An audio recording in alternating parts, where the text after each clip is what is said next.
वो छोड़ दो, बाकी इधर देख लो। हमारा जो पहला एल्गोरिदम था, किस लिए? तो लॉजिस्टिक सॉरी क्या, क्लासिफिकेशन के लिए। तो उसमें क्या था कि कुछ एक्यूरेसी आ रहा था, तो हम क्या कर सकते थे? ट्यूनिंग कर सकते थे या तो मॉडल चेंज कर सकते थे। तो अभी हम क्या कर रहे हैं? मॉडल चेंज करके देख रहे हैं। तो दूसरा जो हमारे पास मॉडल आएगा वो कौन सा रहेगा? केनन का रहेगा। ये हमारा केनन पे है। केनन होता क्या है, याद है? बताओ। केनन होता क्या, कुछ याद है, कुछ पता है? बताओ।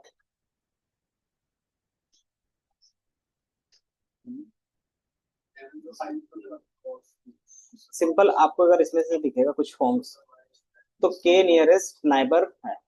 नाइबर का मतलब क्या होता है? पड़ोसी। हाँ, कि जो नियरेस्ट वाले होंगे। ठीक है। और जो हमारे क्या होंगे? पड़ोसी होंगे, और जो नियरेस्ट वाले होंगे, और कितने होंगे? तो के वैल्यू। के का मतलब होता है कितने वैल्यूज आप लेना चाहते हो। कि 5 पड़ोसियों को लेना चाह रहे हो, 10, 15 और 20। तो आप अपने हिसाब से क्या कर सकते हो? के की वैल्यू कंसीडर कर सकते हो। ठीक है। तो ये क्या करेगा? कोई भी वैल्यू आपके लिए क्रिएट करेगा, तो वो डिस्टेंस मेजर करेगा कि जो आप वैल्यू ले रहे हो। कि मान लो हम क्या करें, क्लासिफिकेशन का ही कर रहे हैं कि उनको लोन मिलेगा या नहीं मिलेगा। तो हमारे पास क्या है? दो टाइप्स के यूजर होंगे। ये क्या है? इसको लोन मिलेगा, तो इस तरीके से कुछ यूजर्स होंगे। और कुछ ऐसे यूजर होंगे जिसको लोन नहीं मिलेगा। ठीक है। तो कुछ इस टाइप के भी यूजर होंगे। ठीक है। अब हमारे पास क्या आ गया? कि हमने एप्लीकेशन तो बना लिया, अब हमारे पास एक नया यूजर आ रहा है, और वो यहाँ पे है। कि उसका पूरा डेटा हमने क्या किया? एनालिसिस किया। अब उसके बेस पे उनका जो डेटा आ रहा है वो कुछ यहाँ पे आ रहा है। ठीक है। क्योंकि क्या करते हो, y equal to MS plus C में आप करते हो तो एक लाइन पे होता है, मतलब एक सिंगल पॉइंट। तो आपको इस तरीके से यहाँ पे ग्रीन एक क्या मिल रहा है? वैल्यू मिल रहा है। अब ये वैल्यू, अब इसको लोन मिलेगा या नहीं मिलेगा, आप कैसे बताओगे? बता सकते हो? यहाँ से देख के बता सकते हो कि इसको लोन मिलेगा या नहीं मिलेगा? इसका पैटर्न के बेस पे देख के बताओ, मिलेगा या नहीं मिलेगा? क्यों?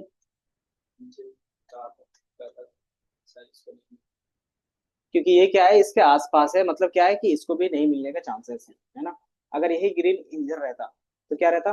कि हम बोलते हैं उसको मिलने के चांसेस है। तो आप कैसे डिसाइड कर रहे हो? आसपास के डेटा को देख के ही ना। तो यही चीज हमारा केनन भी करता है। कि ये क्या रहेगा? डिस्टेंस फार्मूला के बेस पे काम करेगा। ठीक है। ये क्या करेगा? आसपास का जो भी नियरेस्ट होगा, उसमें से कितने नियरेस्ट को देखना चाहते हो? तो मैंने बोला दो। तो क्या करेगा? इसका जो नियरेस्ट होगा, एक ये हो गया, और मान लो एक ये हो गया। तो इससे जिस पे डिसाइड नहीं होगा तो हम क्या करेंगे? ऑड का केस यूज कर लेंगे। ऑड मतलब कि या तो एक होगा, तीन होगा, पांच होगा, सात होगा, इस तरीके का केस यूज कर लेंगे। तो मैंने तीन बोला, तो तीसरा क्या होगा? इसके बेस पे होगा। अब किसका डिस्टेंस ज्यादा है? किसके वैल्यूज का डिस्टेंस ज्यादा है?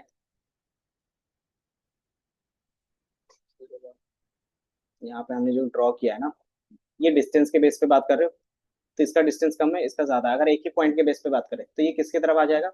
ये इसकी तरफ आ जाएगा, है ना। अगर हम क्या करते हैं कि तीन या फिर चार के बेस पे करते हैं, तो ये इसका भी एक पॉइंट ले लोगे, एक इसका भी ले लोगे।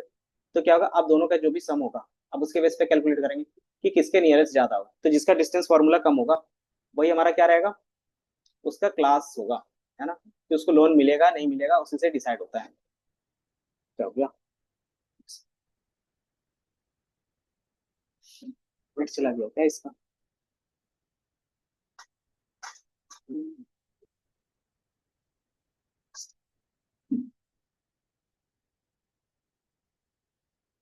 वाईफाई।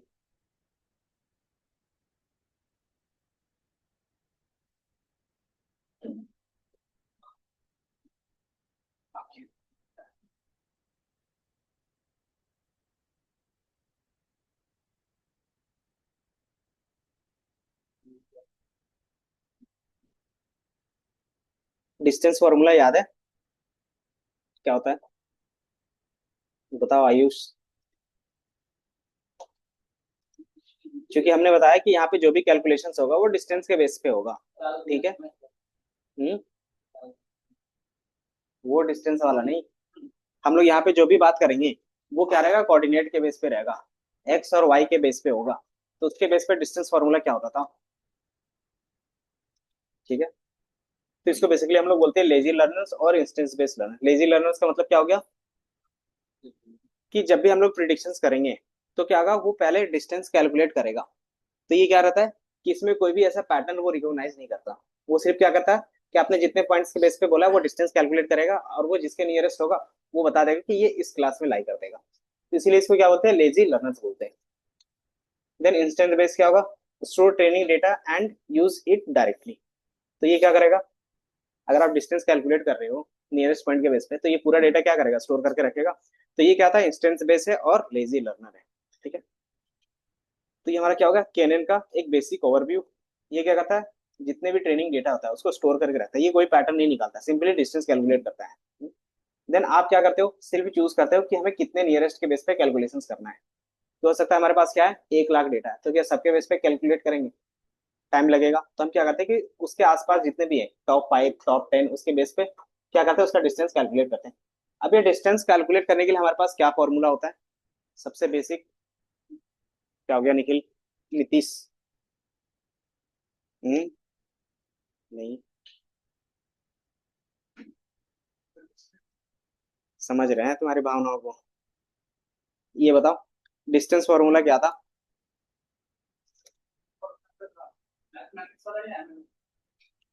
दोनों अलग होता है क्या?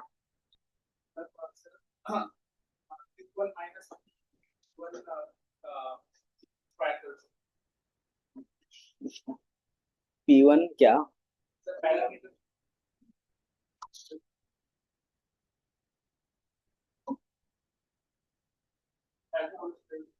हाँ, पाइथागोरस पिछले क्लास में भी बताया था, जब पैरामीट्रिक और नॉन पैरामीट्रिक बेस पे डिस्कस कर रहे थे। तो ये हमारा किस टाइप का होगा, कैनन?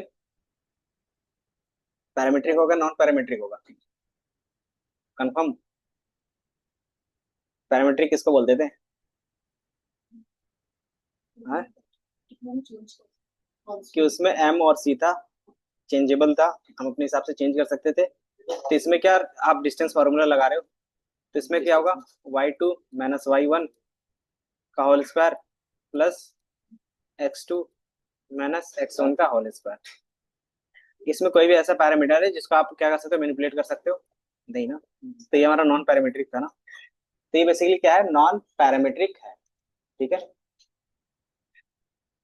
देन हम क्या करते हैं, इसके डिस्टेंस को, शॉर्टेस्ट जो डिस्टेंस होता है वही हमारा क्या होता है, आंसर होता है। अब इसमें दो तरीके से चलता है, दिख रहा है, या तो वोटिंग करेगा या तो एवरेज लेगा। क्यों करेगा, अगर क्लासिफिकेशन देख रहे हैं तो क्लासिफिकेशन का सबसे पहले एग्जांपल लेते हैं कि मान लो हमारे पास क्या है कि 5 लोग हैं। ठीक है, अब पांचों में से क्या करना है कि मुझे बताना है कि इनको क्लास में रखना है या नहीं रखना है। ठीक है, तो ये हम कैसे डिसाइड करेंगे कि जिसके तरफ का क्या होगा, वैल्यू ज्यादा होगा, है ना। हम क्या करते हैं, वही वैल्यू रखते हैं, क्योंकि हम लोग डिस्टेंस, शॉर्टेस्ट डिस्टेंस देखें तो जिसका डिस्टेंस कम होगा हम उसको रखेंगे। तो हम क्या करते हैं, इसमें वोटिंग सिस्टम यूज करते हैं कि मान लो ने क्या किया, 3 लोगों ने बोला कि इसको नहीं रखना है और 2 लोगों ने बोला इसको रखना है। तो किधर डिस्टेंस ज्यादा आ रहा है, इधर आएगा, मतलब इधर लोगों की मेजोरिटी है। तो ये हमारा क्या हो गया, वोटिंग। तो वोटिंग जो यूज होता है हमेशा क्लासिफिकेशन के लिए यूज होता है। ठीक है, जिसकी फ्रीक्वेंसी सबसे ज्यादा दिखेगी कहाँ पे, तो डिस्टेंस के आसपास में, वही उसका क्या होगा, क्लास में चला जाएगा। रिग्रेशंस में क्या होता है, हमेशा एक नंबर चाहिए होता है ना। कि मैंने बोला कि आपको 1 से 10 के बीच में क्या करना है, रेटिंग करना है। तो अगर रेटिंग करते तो सबका क्या आएगा, अलग अलग आएगा। और वोटिंग में क्या था कि 2 ही क्लास में डिवाइड हो। तो आप क्या करते हो, उनका एवरेज, मतलब उसको भी एक नंबर में ही कन्वर्ट करना पड़ेगा ना लास्ट में। तो क्या करते हो कि पहले 5 लोगों ने बोला, किसी ने बोला 7.5, किसी ने बोला 7, किसी ने 8, किसी ने 8.2, इस तरीके से बोला। हम क्या करेंगे कि इसको बोलेंगे ओवरऑल एवरेज क्या रेटिंग कितना जा रहा है, तो मैं बोल दूंगा 8।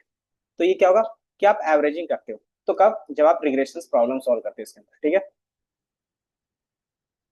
एंड देन ये रिटर्न क्या करेगा, तो अगर क्या है, क्लासिफिकेशन है तो क्लास रिटर्न करेगा, रिग्रेशन है तो वैल्यू। और इसका जो बेस्ट यूज केस रहता है वो क्लासिफिकेशन के लिए रहता है। ठीक है, ये रिग्रेशन में अच्छे से काम नहीं करता, ये पहले बता रहे हैं। तो इसका हम लोग ज्यादातर यूज कहाँ पे करते हैं, तो क्लासिफिकेशन में, जब डिस्टेंस फॉर्मूला का बेस करेगा। इसका यूज रहेगा सिंपल, जब आपके पास डेटा कम होना चाहिए। डेटा ज्यादा होगा तो क्या होगा, टाइम ज्यादा लगाएगा। क्यों, क्योंकि ये लेजी लर्नर और इंस्टेंस बेस है। इंस्टेंस बेस का मतलब क्या होता है कि वो डेटा स्टोर करके रखेगा और उसी का डिस्टेंस कैलकुलेट करेगा, है ना।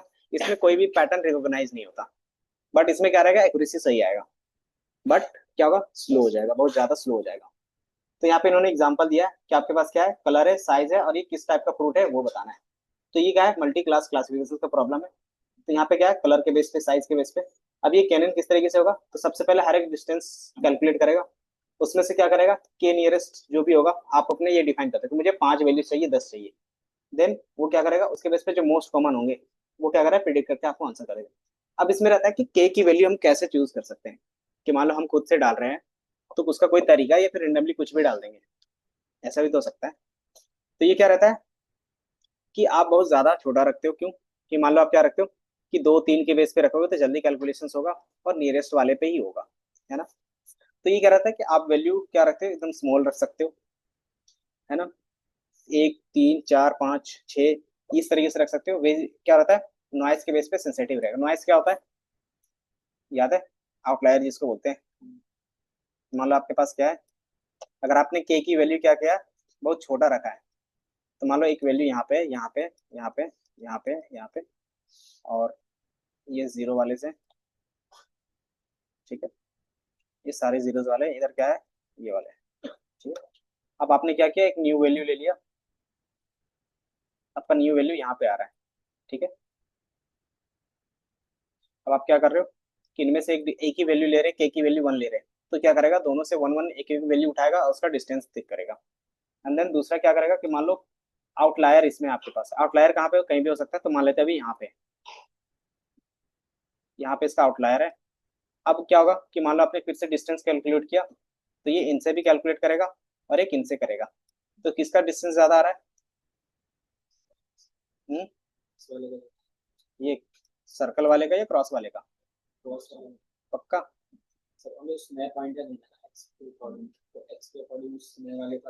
मान लो ये दोनों अप्रोक्स सेम सेम था, अब हमने क्या किया, एक और पॉइंट लिया, अब ये एक्स वाले का है, और ये क्या है, इसी के सामने ये है, आउटलायर की तरह। तो ये अब किसका डिस्टेंस कम हो जाएगा, इसका कम हो जाएगा, और ये क्या होगा, तो इसका ज्यादा हो जाएगा। तो ये किसकी तरफ अप्लाई करने लगेगा, इसकी तरफ। तो ये हमारा क्या हो गया, रॉन्ग प्रिडिक्शन हो गया। क्यों, क्योंकि हमने के की वैल्यू बहुत छोटा रखा था। आप क्या करते हो, ज्यादा भी नहीं रख सकते। अगर आप के की वैल्यू बहुत ज्यादा रखोगे तो क्या होगा, टाइम लगेगा, बस कैलकुलेशन में टाइम लगता है। अगर आपका रिसोर्स अच्छा है तो क्या कर सकते हो, इनका यूज कर सकते हो, ठीक है।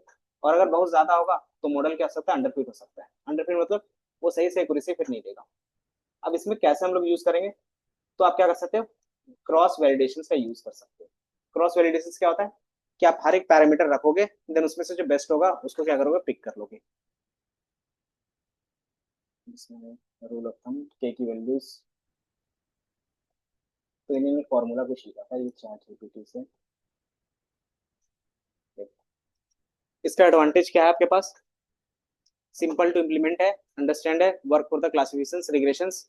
और इसमें क्या होता है, एडवांटेज किस चीज का मिलता है, ट्रेनिंग का। इसमें आपको ट्रेनिंग करने की जरूरत नहीं पड़ती, ठीक है। ये डायरेक्टली क्या करेगा, कैलकुलेशन करेगा और कुछ नहीं। डिसएडवांटेज क्या मिलेगा इसका, हम्म, कि ये स्लो प्रिडिक्शंस करेगा, क्यों, लार्ज डेटा होगा तो डिस्टेंस कैलकुलेट करता है इसलिए। दूसरा, sensitive to the irrelevant features. Irrelevant features का मतलब क्या हो गया भाई, आउटलायर्स। अगर आउटलायर्स है तो वो सही से काम नहीं करेगा। देन कर्स ऑफ डायमेंसिटी, इसका मीनिंग क्या होता है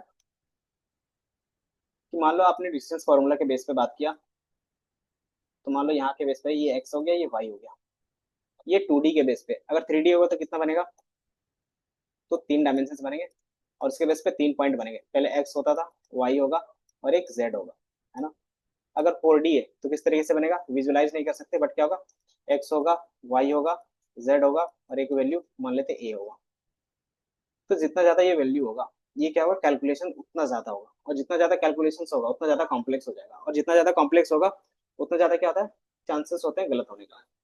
तो वही चीज यहाँ पे बता रहा है, कर्स ऑफ डायमेंसिटी, डायमेंशनलिटी, कि जितना ज्यादा आप क्या करते हो, डायमेंशन इंक्रीज करते हो, उतना ज्यादा क्या होता है, आपका परफॉर्मेंस भी इफेक्ट होगा। और ये चीज क्या कहलाती है, कर्स ऑफ डायमेंसिटी।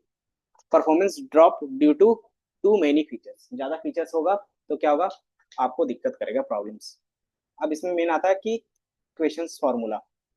आपने बोला कि डिस्टेंस फार्मूला के बेस पे यूज कर सकते हैं, तो कौन कौन से डिस्टेंस फार्मूला होते हैं वो। तो पहला जो हमारे पास डिस्टेंस फार्मूला आता है, कौन सा था, क्या था, यूक्लिडियन डिस्टेंस फार्मूला, इसका क्या होता है बता सकते हो फॉर्मूला? जो पाइथागोरस वाला था वही है। ठीक है, तो अगर आप ये देखोगे तो ये हमारा क्या है, डिस्टेंस फार्मूला है। Open image page. हम्म। हाँ, ये फॉर्मूला तो याद होगा, देख के बता रहे हो। ये फॉर्मूला याद रहता है सबको, और भूल गए तो अलग बात है। यूक्लिडियन डिस्टेंस फार्मूला ये होता है। देन आप क्या कहते हो कि दो पॉइंट लेते हो, दोनों के बीच का जो डिफरेंस होता है वही हमारा डी निकल जाता है। और ये डी कैसे निकाल रहे होंगे हम यहाँ पे, कि एक्स एक्सिस में कितना चला, देन 90 डिग्री से वाई एक्सिस में कितना चला। और यही क्या होता है कि ये वैल्यू होता है। ये क्या हो गया, x1 हो गया, ये x2 है। तो x1 यहाँ पे है और ये x2 यहाँ पे है ना, तो इनके बीच का डिफरेंस निकाल रहे हैं, तो ये फॉर्मूला। देन y2 यहाँ पे है और एक्स वाई सॉरी y1 यहाँ पे होगा और y2 यहाँ पे है। देन क्या होगा, इसके बेस पे ये हम दोनों को सम करते हैं और स्क्वायर रूट निकालते हैं, तो ये डी निकलता है। ठीक है, पाइथागोरस परिमेय ही बोल सकते हो और कुछ नहीं है ये। तो ये भी क्या है, डिस्टेंस फॉर्मूला के बेस पे काम कर रहा है। देन दूसरा जो हमारे पास होता है उसको बोलते हैं मैनहट्टन। सुना है, मैनहट्टन डिस्टेंस फॉर्मूला सुना है या नहीं? मैनहट्टन क्या है, एक सिटी है। अगर मैं दिखा दूं, मैनहट्टन क्या है, दिख रहा है, न्यूयॉर्क की एक सिटी है। तो वहीं से क्या था, ये फॉर्मूला बनाया था उन्होंने, एक साइंटिस्ट ने, इसीलिए इसका नाम रखा था मैनहट्टन डिस्टेंस फॉर्मूला। इसमें बेसिकली क्या होता है, मान लो आपको यहाँ से अपना घर जाना है, तो क्या आप ये पाइथागोरस परिमेय वाला यूज कर सकते हो, यूक्लिडियन डिस्टेंस कर सकते हो? पक्का? सोच लो कि मान लो आपका घर यहाँ पे है और आप यहाँ पे हो, अब आपको यहाँ पे जाना है, तो डायरेक्ट जा सकते हो, बीच में घर तो आएंगे।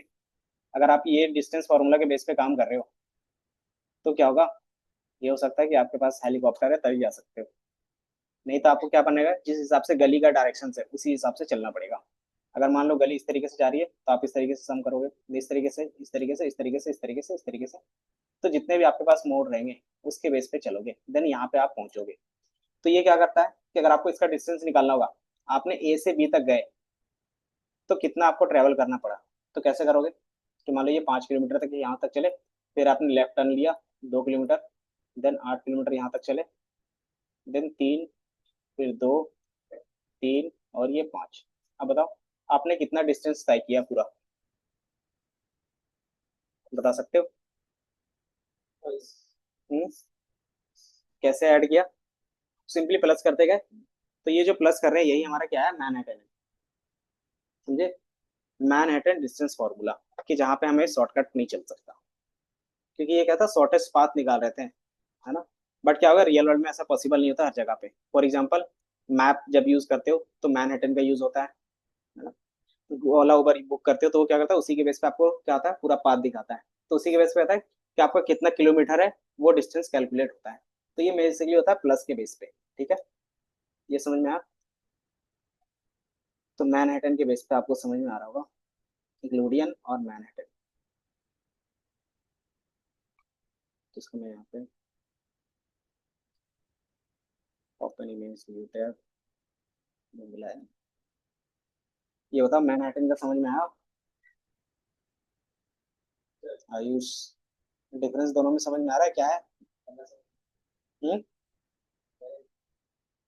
दोनों समझ में आया या नहीं आया? नहीं, इसका नहीं आया। इसका सिंपल है, अगर आप यहाँ से घर जाते हो तो सिंपली क्या करोगे, जिस हिसाब से गली का डायरेक्शन रहेगा उसी हिसाब से आप क्या करते हो, टर्न लेते हो। कि आपको यहाँ से इस तरीके से जाना है, आपको यहाँ पे जाना है, और आपका गली क्या है, कुछ इस तरीके से मुड़ा हुआ है, तो आप उसी तरीके से फॉलो करोगे, है ना। तो मान लो ये 2 किलोमीटर है, ये 2 है, ये 3 है, ये 4 है, ये 3 है और ये 5 है, तो आप क्या करते हो, सबको सम कर देते हो ना, और वही हमारा क्या था, टोटल डिस्टेंस होता है।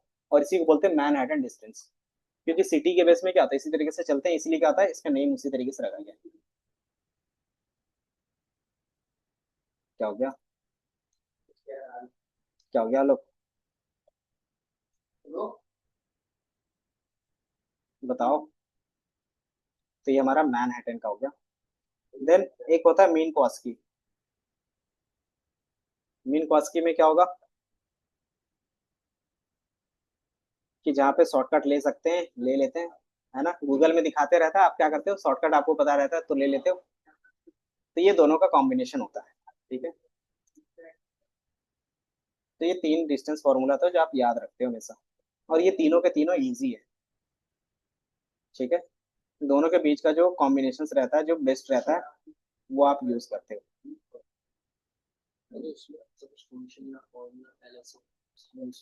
हाँ।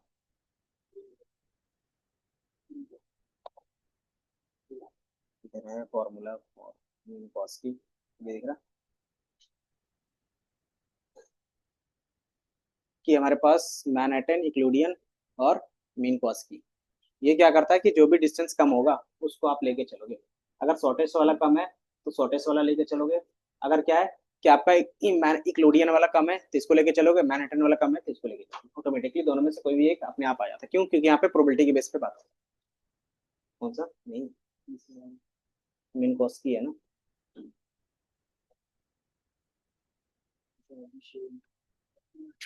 कॉस यही होता है, यही तो है इसका फॉर्मूला। यही फॉर्मूला यूज होता है मीन कॉस की के लिए। उन्होंने यहाँ पे दूसरा नाम रखा है। सब जगह पे यही है, दिख रहा है? यही होता है।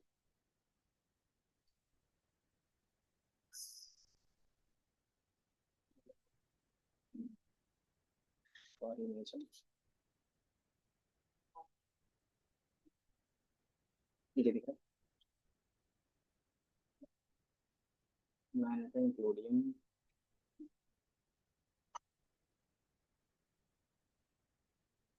तो मीन कॉस की इस तरीके से आपको दिखेगा। जो दोनों को क्या होता है, बेस्ट लाइन होता है। तो हम क्या करते हैं, ज्यादातर इसका भी यूज कर सकते हैं फॉर्मूला बेस पे। दिख नहीं रहा मुझे वैसा कुछ इजी वाला। जैसे यहाँ पे इन्होंने एग्जांपल दिया हुआ है कुछ चेस बोर्ड का। एक बार इमेज को क्लियर होने देते हैं।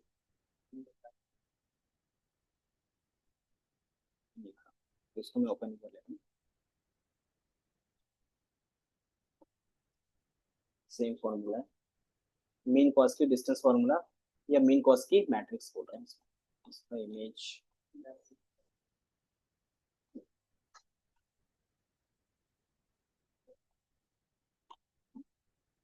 ये इसका इमेज है, या तो यहाँ पे आपको तीनों दिख रहे हैं।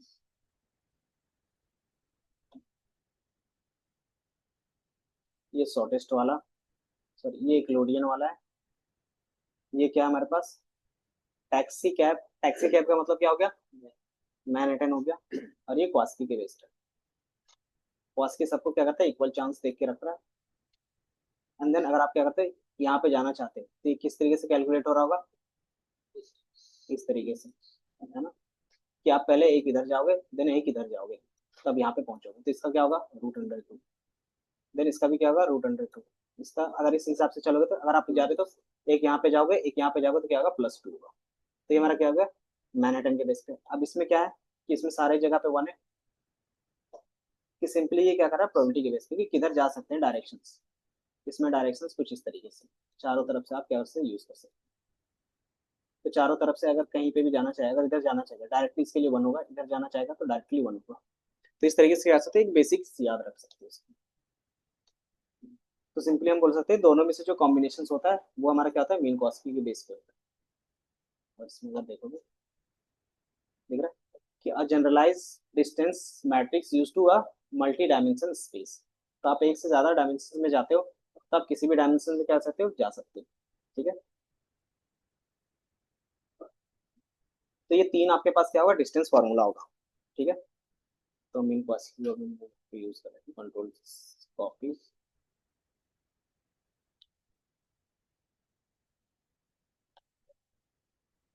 तो ये समझ में आया कि तीन डिस्टेंस फार्मूला होगा और सबसे इजी यही हमारा रहता है।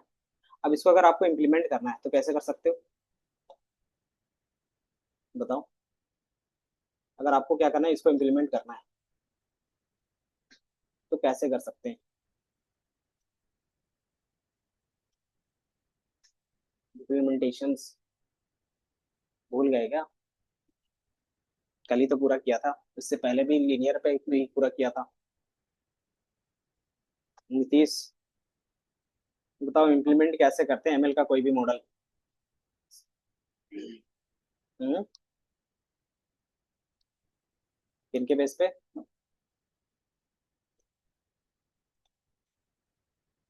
तो सिंपली आपको सबसे पहले चाहिए डेटा लोड करोगे, मॉडल लोड करोगे, देन क्या करते हो, ट्रेनिंग टेस्ट स्प्लिट करते हो, ट्रेन करते हो और प्रिडिक्शंस। इतना ही स्टेप होता है, ठीक है। अगर आप यहाँ पे देखोगे तो मैंने बेसिकली एक क्या किया है यहाँ पे यूज किया है iris data set. Iris data set होता क्या है, तो ये क्या है कि मशीन लर्निंग का एक बेसिक्स डेटा सेट है, जिसमें क्या होता है, क्लासिफिकेशन के लिए ज्यादातर यूज होता है, ठीक है। तो आयरिस, आयरिस क्या है, एक फूल है, एक फ्लावर है, आयरिस, ये दिख रहा, आयरिस फ्लावर, तो ये दिख रहा है। तो ये आयरिस डेटा सेट है। अब इसमें क्या होता है कि आप इसके लेंथ के बेस पे ना बता सकते हो कि ये आयरिस का कौन सा फ्लावर है। तो इसके पीटल के बेस पे और इसके लीफ की लेंथ के बेस पे आप क्या कर सकते हो, बता सकते हो कि ये कौन सा वर्जन है इसका। अलग अलग होते हैं ना, तो इसमें होते हैं तीन तरीके का होता है आयरिस डेटा सेट। तो इसमें जो चीज होती है ये तीन तरीके का आपको दिखेगा। कौन कौन सा? तो एक दिखेगा आयरिस वर्सिकलर, आयरिस सेंटोसा और एक आयरिस वर्जीनिया। तीनों में क्या डिफरेंस है?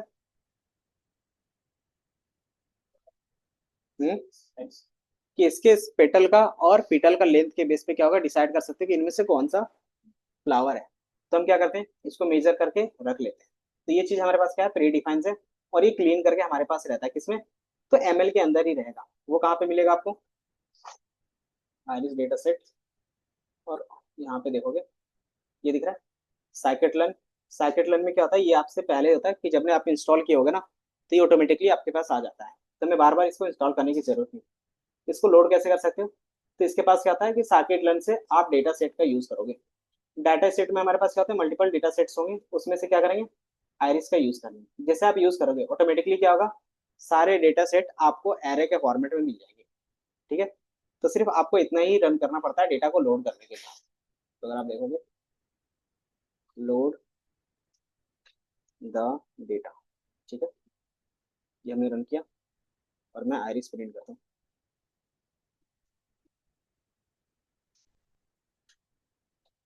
क्योंकि हम लोग क्लीनिंग का पार्ट नहीं देख रहे हैं, इसलिए मैं क्या कर रहा हूँ, इसमें क्लीन डेटा पहले से रहता है, तो हम क्लीनिंग के पार्ट पे स्किप कर सकते हैं। और कौन कौन से डेटा सेट हो सकते हैं, एसके लर्न डेटा सेट्स, ये दिख रहा है। तो एसके लर्न में आपके पास मल्टीपल डेटा सेट्स होंगे, ये दिख रहा है। ये सारे डेटा सेट्स हैं।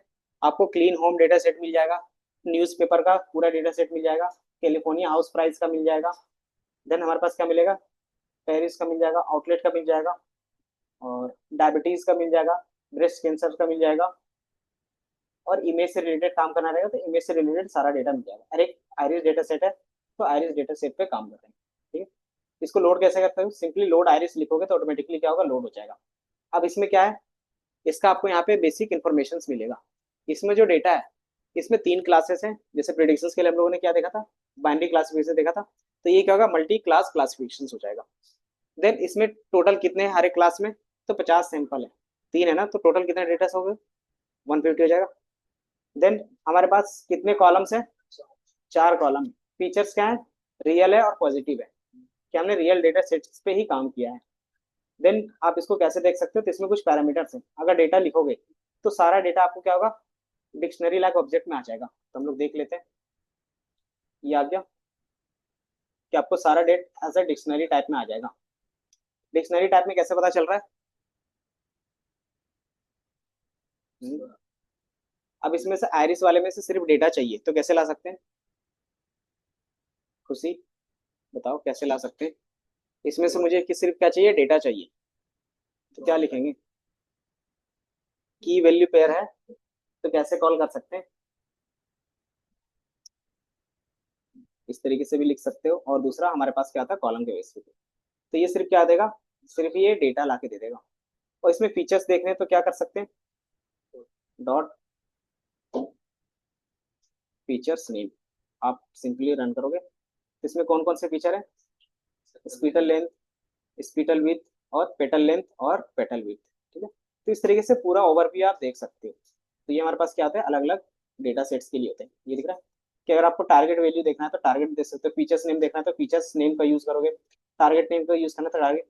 अब इसको क्या करना पड़ेगा, सिर्फ आपको डेटा फ्रेम में कन्वर्ट करके रखना पड़ेगा। क्यों, क्योंकि हम लोग जो भी काम करते हैं 2D पे होता है। देन DSCR क्या करता है, फुल डिस्क्रिप्शन बताता है कि डेटा सेट में एक्चुअली है क्या। तो हम क्या करते हैं, डिस्क्राइब कर लेते हैं, डिस्क्राइब डेटा। तो आयरिस और प्रिंट, ये दिख रहा है। तो डिटेल्स भी मिल गया, आयरिस डॉट डिस्क्राइब हमने लिखा तो इसमें क्या आ रहा है,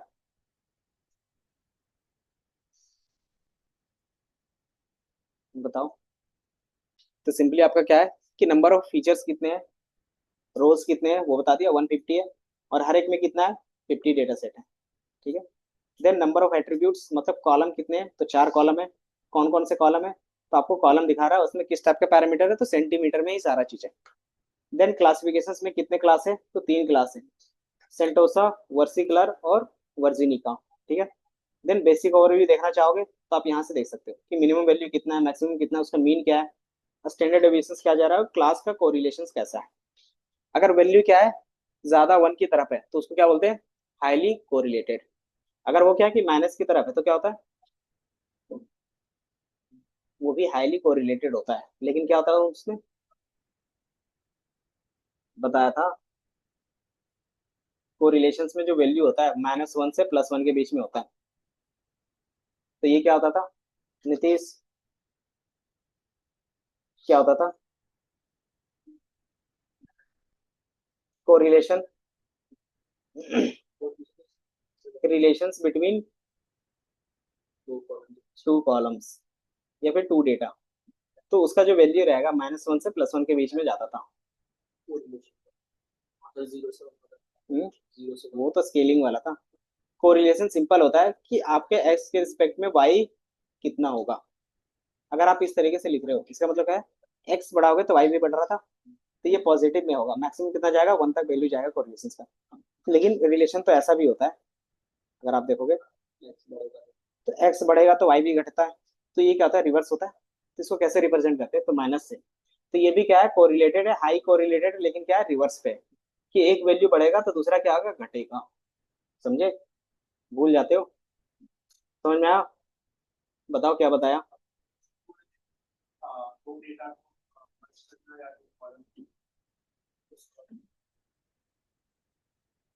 नहीं, दो कॉलम कैसे एक दूसरे से डिपेंडेंट है वो चेक करना होता है, कि अगर एक कॉलम में कोई भी डेटा चेंज हो रहा है तो दूसरा कॉलम का डेटा ऑटोमेटिकली चेंज होगा, और वो कैसा चेंज हो रहा है वो देखने के लिए हम लोग कोरिलेशन यूज करते हैं।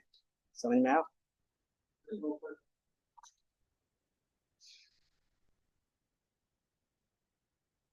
क्यों नीतीश, तुम नहीं लिख रहे तो क्या कोई नहीं लिखेगा क्या।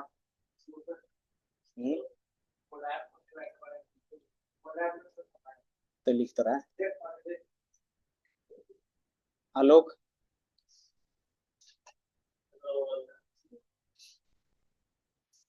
नहीं पढ़ना है चुपचाप रहोगे, पढ़ना है तो फिर पढ़ोगे, दोनों को बोल रहे हैं।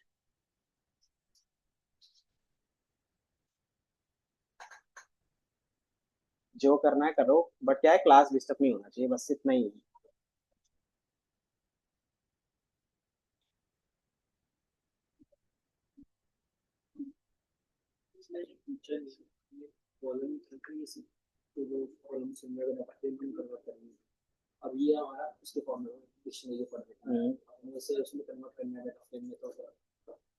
PD dot data frame. अब इसमें से आपको 3 चीजें चाहिए होगा, पहला होगा डेटा, जो दूसरा होगा हमारे पास कॉलम के नेम, और जो तीसरा होगा टारगेट, फीचर्स नेम जिसको बोलते हैं। तो ये फीचर्स नेम होते हैं। और किस क्या था हमारे पास? हाँ, टारगेट। इन तीनों को कंबाइन करके आपको बनाना है। क्या चीज बनाओगे? एक डेटा फ्रेम बनाओगे। तो ये तीनों चीज क्या है, अलग अलग वैल्यू पे है। कि अगर आपको डेटा कॉल करना है तो आइरिस डॉट डेटा करोगे तो आपको डेटा दिखेगा। आइरिस डॉट फीचर्स करोगे तो उनके फीचर्स के नेम दिखेंगे। आइरिस डॉट टारगेट करोगे तो उसके टारगेट के वैल्यू दिखेंगे। दिख रहा है? तो टारगेट में तीन है, 0 1 2।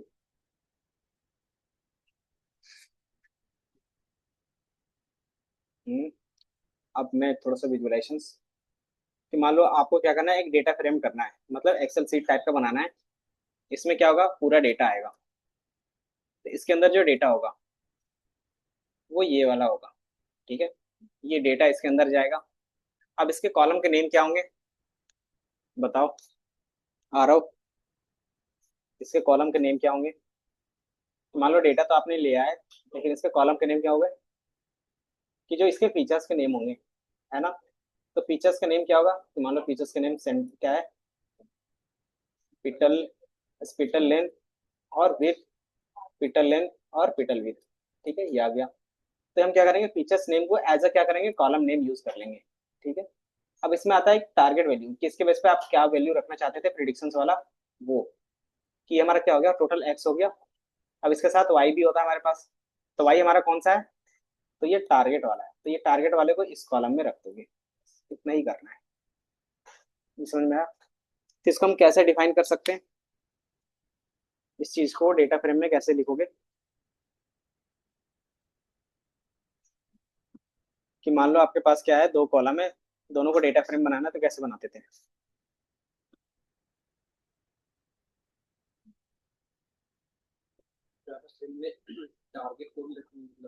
हाँ, वो आगे जाके कॉन्केटिनेट कर लेंगे।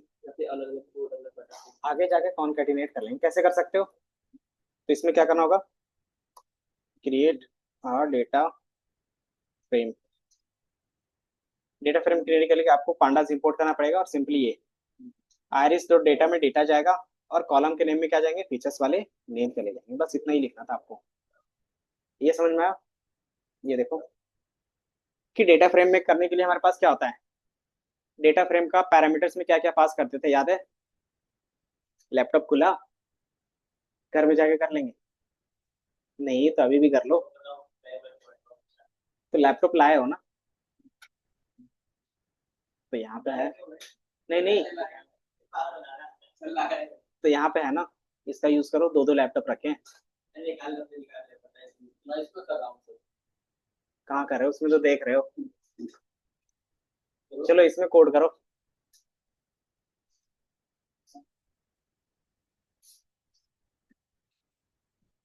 यही होता है, प्रैक्टिस। प्रैक्टिस करना ही पड़ेगा। And then data frame dot head, then आपको ये पूरा दिख जाएगा। दिख रहा है? ये हमारा डेटा फ्रेम में कन्वर्ट हो गया। अब इसमें एक नया कॉलम ऐड करना है, कैसे कर सकते हैं? डेटा फ्रेम में कॉलम कैसे ऐड करते थे? अच्छा, इतना लिख लो, फिर आगे देखते हैं। बन रहा लोग?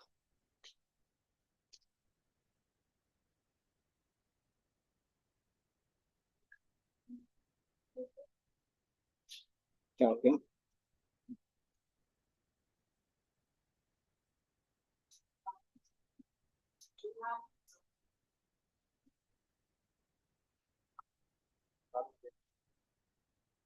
हाँ जी।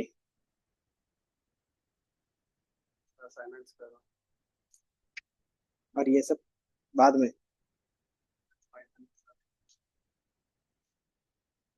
पाइथन के साथ। तो जरूरी थोड़ी है कि एमएल तक जाओगे साथ में। पाइथन का डाउट था, तो पाइथन में डाउट रहेगा ना। आपका क्या चल रहा है?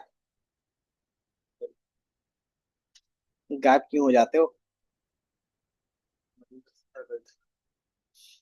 तब तक कितना आगे बढ़ेगा? बीच बीच में आओगे तो ऐसे भी समझ में नहीं आएगा।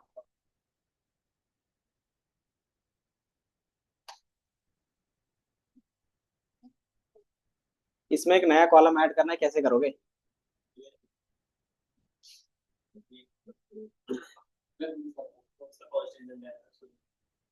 नया कॉलम सिंपली हम क्या करते थे, साइन के बेस पे भी काम कर सकते थे। डीएफ, नए कॉलम का नाम क्या रखना चाहते हो? ये हट क्यों जा रहा है? आईटी वेदांत ना। क्या नहीं है?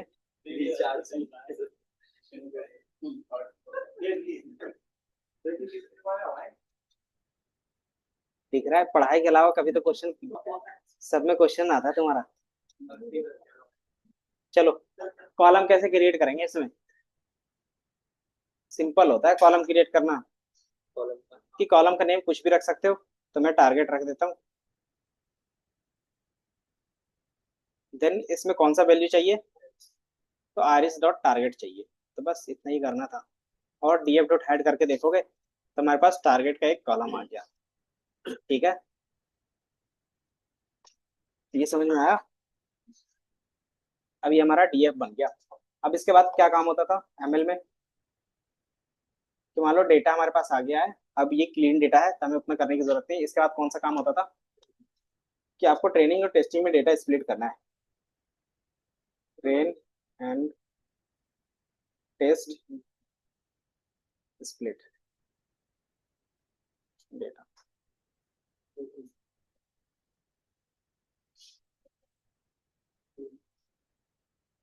देन उसके लिए आपको क्या करना पड़ेगा, एक्स अलग रखना पड़ेगा, वाई अलग रखना पड़ेगा। एक्स में मैं क्या रखूंगा, एक्स इक्वल टू ये और वाई इक्वल टू ये। ठीक है,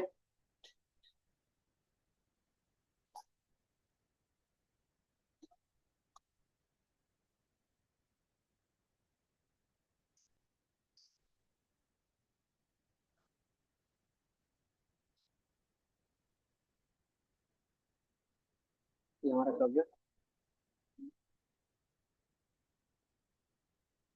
क्रिएट फीचर एंड टारगेट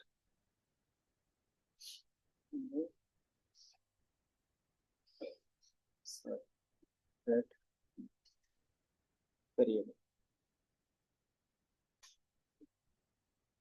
ठीक है, और यहाँ पे जो हमारे पास था,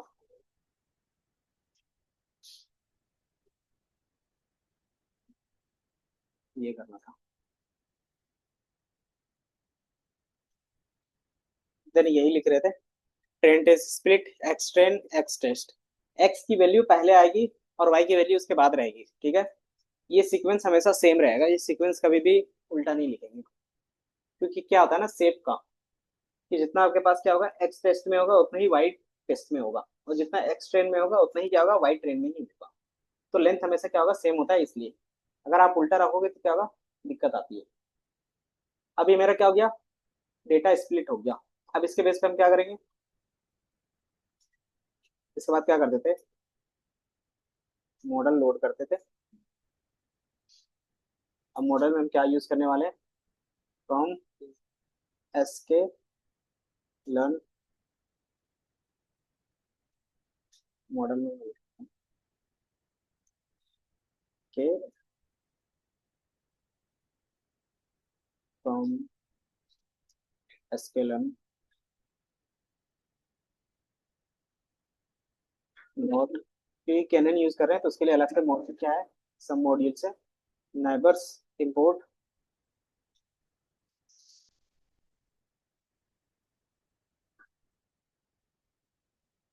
के नियरेस्ट।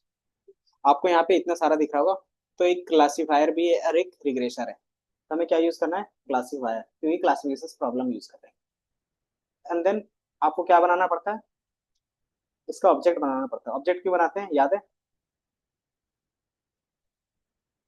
ऑब्जेक्ट कैसे बनता है आलोक, ऑब्जेक्ट कैसे बनता है नीतीश, याद है ऑब्जेक्ट कैसे बनता है? अब बताओ, भूल गए ऑब्जेक्ट कैसे बनाते थे? आयुष,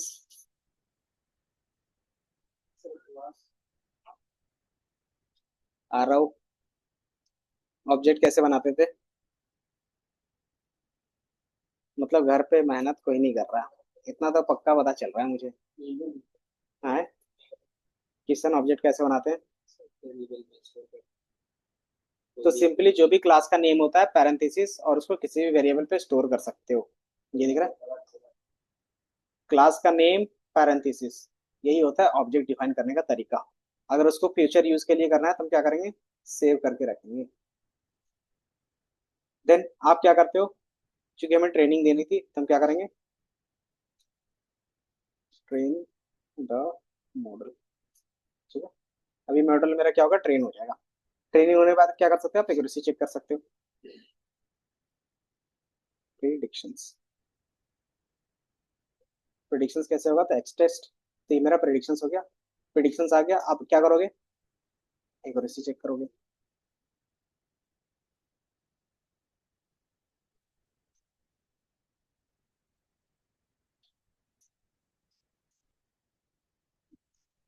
एक्यूरेसी चेक करने के लिए हमारे पास क्या क्या होते थे, याद है?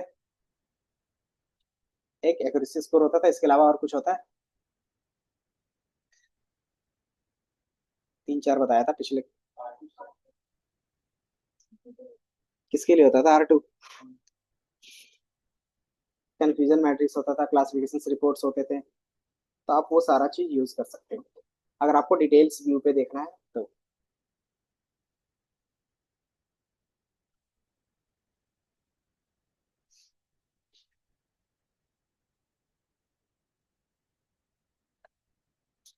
ये मेरे पास आ गया,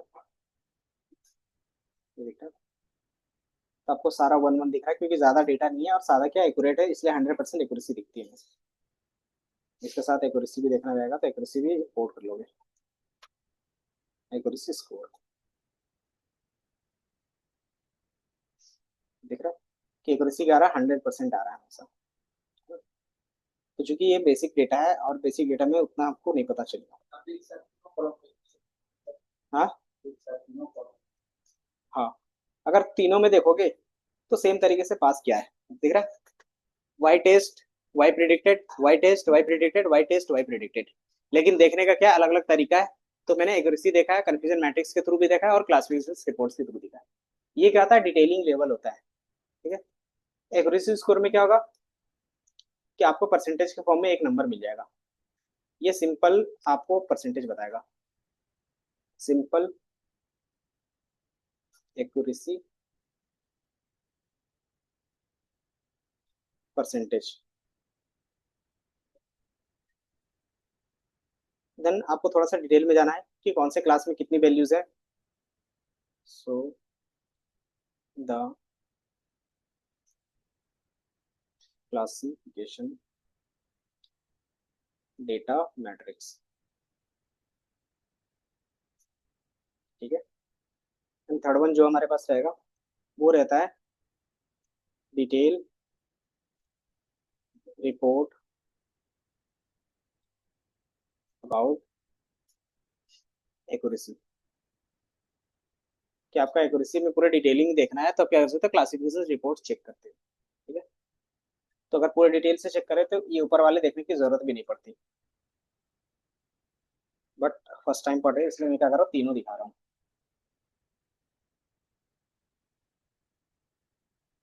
तो एक मॉडल रन करने के लिए बस इतना ही होता है, समझे? इसका प्रिडिक्शन कैसे करेंगे, इसका प्रिडिक्शन सिस्टम बनाना है तो कैसे बनाओगे, यहाँ पे डिफाइन इनपुट फ्रॉम यूजर। कैसे बनाओगे,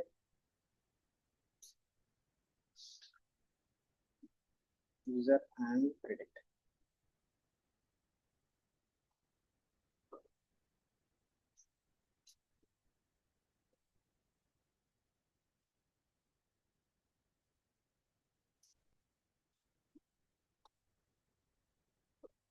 ये बताओ।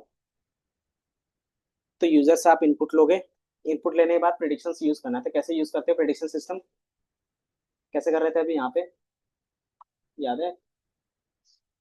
ये था, क्या लिखते थे, मॉडल डॉट प्रिडिक्ट और उसमें डेटा पास कर देते थे। क्योंकि हमारा डेटा क्या है, 2D में है, तो आप जो भी इनपुट लोगे उसको 2D में कन्वर्ट करना रहेगा। तो डेटा फ्रेम में कैसे कन्वर्ट करते हैं?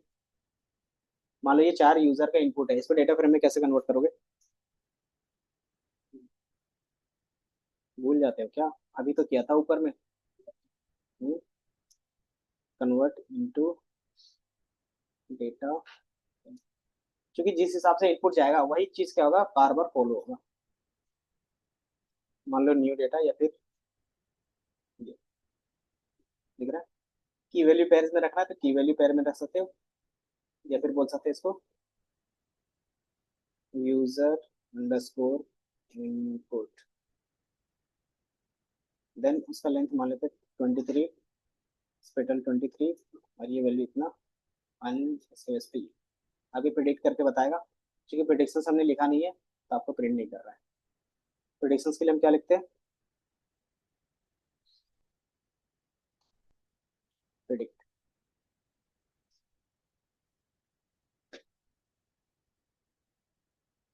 और ये हमारे पास आ जाएगा, ये आ गया। तो ये हमें बता रहा है टू। टू का मतलब क्या हो गया कि वो सेकंड क्लास पे जाएगा। ठीक है। और सेकंड क्लास कौन सा डेटा है कैसे पता चलेगा, बता सकते हो? कि हमें जो आंसर दे रहा है यहाँ पे, ये टू दे रहा है। अब ये टू का मतलब कौन सा फ्लावर होगा? तीन थे ना हमारे पास, कौन कौन से? वर्सी कलर, आरिस सेंटोसा और वर्जिनिका। तो ये बाय डिफॉल्ट ये क्या होता है, अगर जीरो आया तो ये है, वन आया तो क्या है सेंटोसा, और टू आया तो वर्जिनिका है, क्योंकि सीक्वेंस यही फॉर्मेट में था वहां पे। ठीक है। तो आप क्या कर सकते हो, यहाँ पे इफ एल्स लगा सकते हो अपना, कि अगर क्या है वैल्यू जीरो है तो उसकी जगह पे क्या प्रिंट करना है, तो वो लिख देंगे। अगर वन है तो उसकी जगह पे क्या प्रिंट करना है, तो वो लिख देंगे। तो वो चीज आप क्या कर सकते हो, लिख सकते हो। इफ प्रेडिक्ट जीरो सेंटोसा वर्सी, और ये इसको मैं यहाँ से, ये देखो। अब आप इसको रन करोगे तो एक्चुअल आंसर मिलेगा। ठीक है। तो ये कौन सा है, तो ये वर्जिनी का है। तो ये समझ में आया कैसे हम लोग एक प्रिडिक्शन सिस्टम बना रहे हैं। बस इतना ही था कोई भी मॉडल बनाने के लिए। ये हमने यूजर इनपुट के लिए दिया है, ये ऑप्शनल पार्ट होता है। बट क्या है कि अगर आप बना रहे तो एक बार टेस्ट करके भी तो देखोगे कि ये किस तरीके से काम करेगा।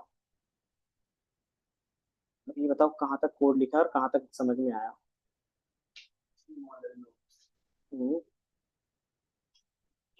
मॉडल लोड से, तो एक बार मैं यहाँ से control C, control V,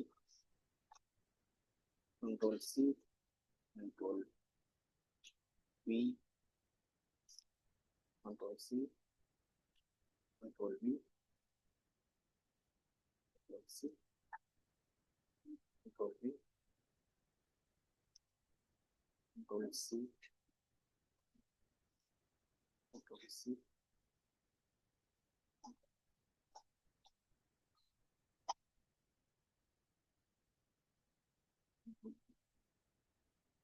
control V, control सी।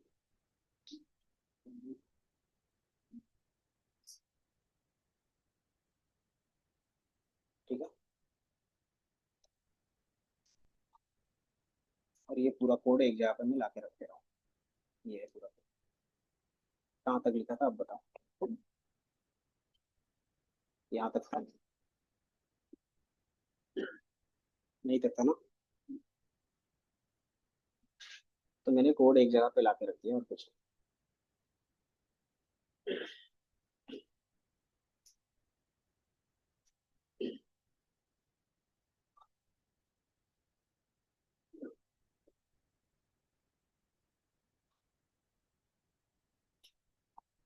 अब इसमें एक चीज आता था, के की वैल्यू। अब हमने यहाँ पे तो के की वैल्यू डिसाइड ही नहीं किया, कैसे पता चलेगा कहाँ पे डालना है?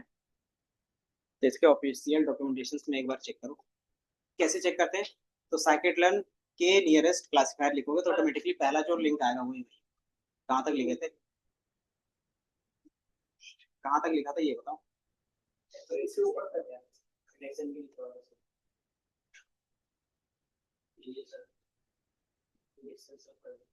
ऊपर कहाँ तक?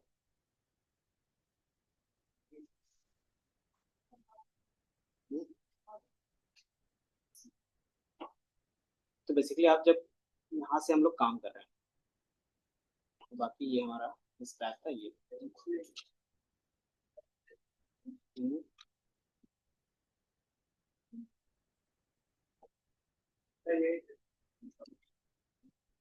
कहाँ से था? रुको, एक यहाँ पे मैं रख देता हूँ।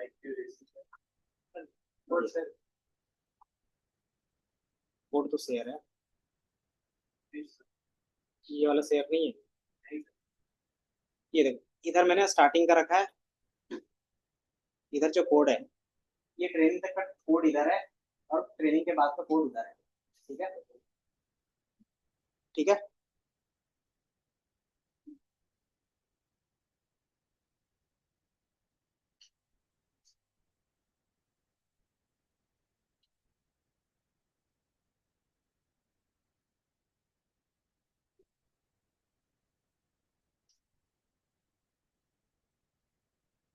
2 मिनट।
कौन सा वाला, ये वाला? ये ना, हाँ।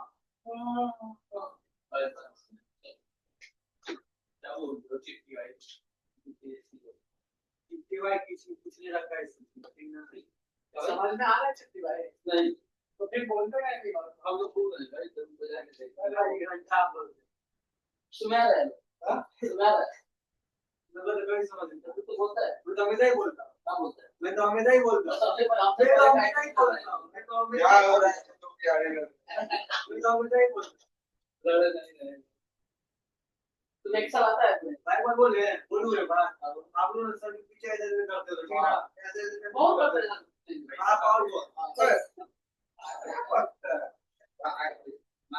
क्या हो गया मेरा नहीं है कौन था ये दोनों चलो ठीक है शांत रहो जब कुछ नहीं है तो फिर शांत रहो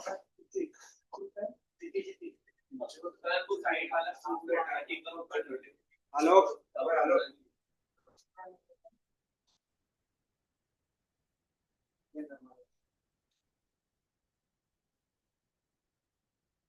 क्लास के बाहर जाते हैं तो पूरा चालू हो जाता है क्या सबका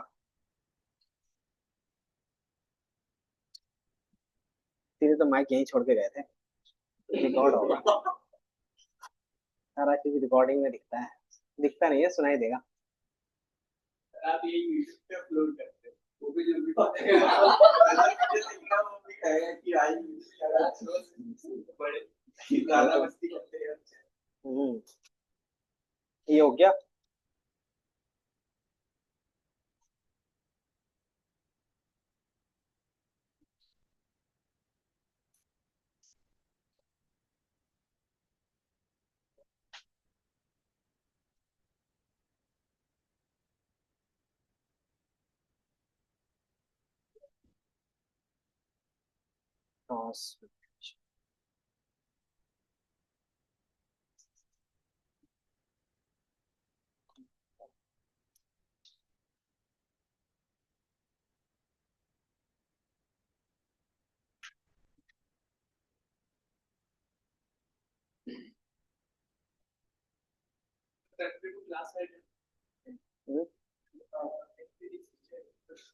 आपको प्रोजेक्ट बनाना है आप लोगों को तो क्लास नहीं रखा है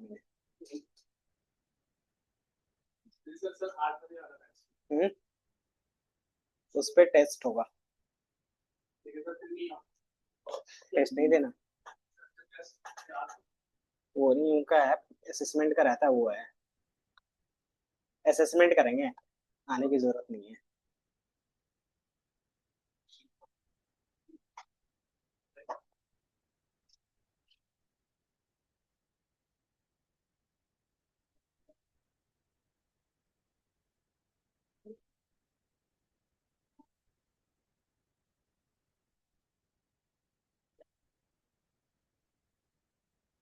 हो गया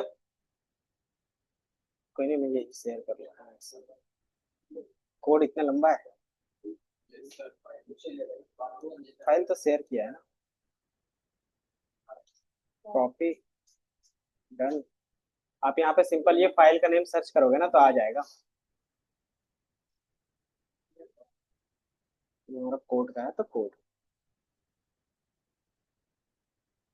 क्लासरूम में जो शेयर किया है ना पूरा एमएल वाला नोट्स वाले में उसी में मिल जाएगा ये हाँ जो नाम लिखा हुआ है ना उसी नेम से मिल जाएगा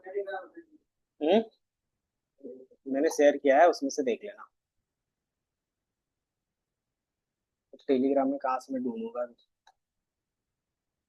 ठीक है अब इसमें आता है कि आप के की वैल्यू कहाँ पे चेंज करोगे तो इसके लिए आप क्या करते हो sklearn knn और क्लासीफायर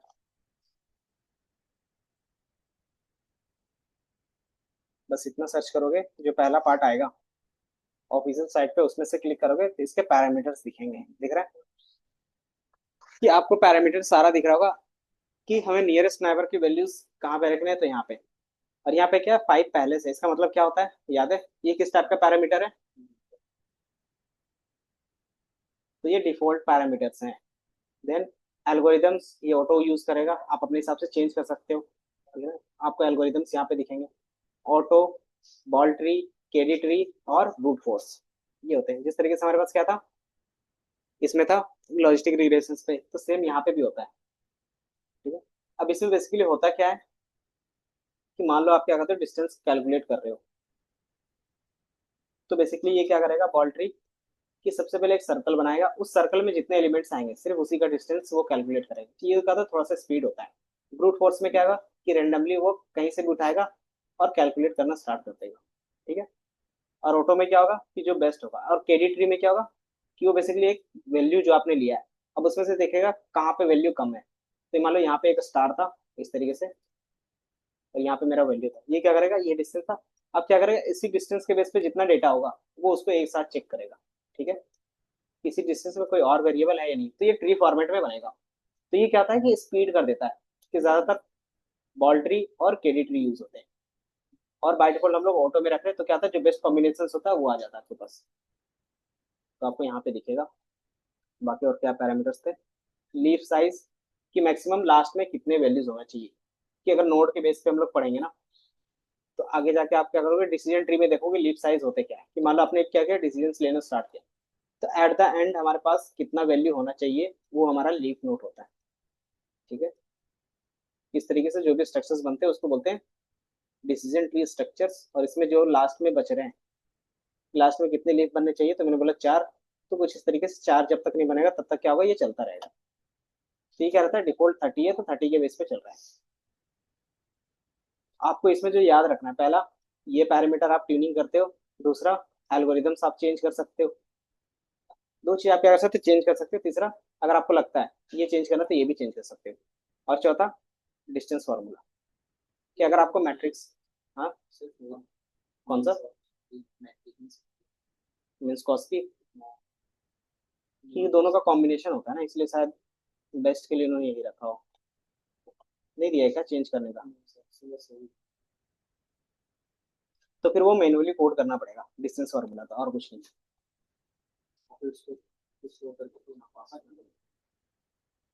नहीं, which result in the standard Euclidean distance when p equal to 2, तो इसको हम चेंज कर सकते हैं p की वैल्यू के बेस पे, p एक वैल्यू होगा, ये देख रहा है, इधर देख लो, अगर p की वैल्यू 1 है तो इसको हम क्या बोलेंगे कि यही हमारा मैनहट्टन की तरह यूज होने लगेगा, कौन सा, तो ये मीन कॉस की।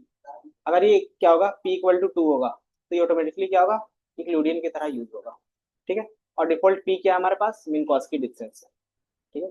तो यहाँ पे देखोगे p के बेस पे p2, ठीक है, तो यहाँ से आप चेंज कर सकते हो। तो क्या रहता है, ऑफिशियल डॉक्यूमेंटेशन में आपको सारा चीज मिल जाता है कि कौन सी चीजें क्या है। अगर आपको लगता है कि यूज केस भी देखना है तो आपको यहाँ पे पूरा यूज केस दिखेगा, ठीक है। अब यहाँ पे क्या लिखा है इन्होंने, neighbours dot predict probability, probability base पे क्या करते हैं कि जो डिस्टेंस जिसका कम होगा उसके बेस पे किसकी चांसेस है वो प्रोबेबिलिटी के बेस पे कर लेता है। तो मान लो दो से ज्यादा है तो क्या करेगा, प्रोबेबिलिटी के बेस पे काउंट करेगा। तो ये चीज इस पे था हमारे पास। अब इसमें के की वैल्यू अगर मॉडल के बेस पे बनाना चाहते हो, मैं बोल रहा हूँ ये मॉडल 2 है, और मॉडल 2 में आप क्या करोगे, के नियरेस्ट नाइबर और एन की वैल्यू मैंने 10 रख दिया। अब यहाँ पे जो 10 रखा है इसका मीनिंग क्या है बता सकते हो,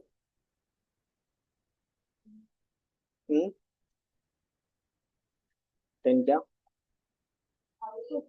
कि प्रिडिक्शंस में जो भी नया डेटा आएगा, अब जो डिस्टेंस कैलकुलेट होगा दोनों में से क्या होगा, 10 डेटा पॉइंट्स उठाएगा वो कैलकुलेशन के, यहाँ से 10 और इधर से 10। अब जिसका डिस्टेंस शॉर्टेस्ट आएगा वो उसकी तरफ से क्या करेगा, लाई करेगा। और एवरेज में क्या होगा, सॉरी, और क्लासिक रिग्रेशन में क्या होगा, इसी चीज का वो एवरेज कर लेगा, कि सारा डिस्टेंस निकालेगा, इसका भी डिस्टेंस निकालेगा, सारे वैल्यूज आएंगे उसका एवरेज निकालेगा। अब एवरेज वैल्यू किधर जाएगा, तो वही हमारा क्या होगा, आंसर होगा, ठीक है। तो ये हमारा रिग्रेशन के बेस पे हो जाएगा। अब हमने 10 रख दिया। अब मॉडल कैसे ट्रेन करते हैं, तो सिंपली जो स्टेप था वही स्टेप फॉलो करते हो, मॉडल 2 डॉट फिट, एक्यूरेसी और ये सारा चीज। तो ये देखना, क्योंकि डाटा आपके पास डेटा ज्यादा नहीं है तो सेम चीज एक्यूरेसी 100% वहां भी था तो यहाँ भी आप अपने हिसाब से क्या कर सकते हैं, चेंज कर सकते हैं। अगर मैं करता हूँ इसको 50, तो क्या करेगा, 50 डेटा पॉइंट्स लेगा और उसके बेस पे कैलकुलेट करेगा, देख रहे हैं अब क्या हो गया, एक्यूरेसी घट गया, क्यों? आपको मैंने एक कॉन्सेप्ट बताया था कि अगर नंबर ऑफ के की वैल्यू ज्यादा होगी तो ऑटोमेटिकली क्या होगा, डायमेंशन बोलता था ना, कर्स डायमेंसिटी। तो वो क्या करेगा कि लार्ज वैल्यू होगा तो स्टेबल तो होगा, लेकिन क्या होगा, मॉडल अंडरफिट हो सकता है। दूसरा कि आपके पास क्या होगा कि जितना ज्यादा आप, सॉरी इसमें तो हमने फीचर्स नहीं बढ़ाया ना, यही होगा। तो लार्ज वैल्यू रखोगे तो ऑटोमेटिकली क्या होगा, अंडरफिट हो जाएगा। तो अंडरफिट हो गया तो मतलब हमारी एक्यूरेसी घट गई, तो ये आपको यहाँ पे दिख रहा है। ठीक है, अब इसमें एक चीज बता देते हैं, फिर नेक्स्ट क्लास में देखेंगे। एक होता है क्रॉस वैलिडेशंस। ठीक है, इसके पास मेरे पास सीक्वेंस होगा क्रॉस वैलिडेशंस, या फिर क्या कर सकते हैं, हाइपर पैरामीटर ट्यूनिंग। तो वो कॉन्सेप्ट इसमें ऐड ऑन कर देते हैं, इसी में ऐड ऑन कर देते हैं हाइपर पैरामीटर ट्यूनिंग। उसका मतलब क्या हो गया, नाम से भी कुछ आइडिया लग रहा है, हाइपर पैरामीटर ट्यूनिंग।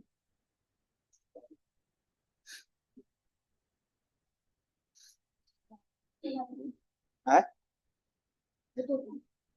इसमें उसमें जो पैरामीटर था उसको चेंज करेंगे। इसमें क्या पैरामीटर था हमारे पास, क्या क्या पैरामीटर दिखा था अभी,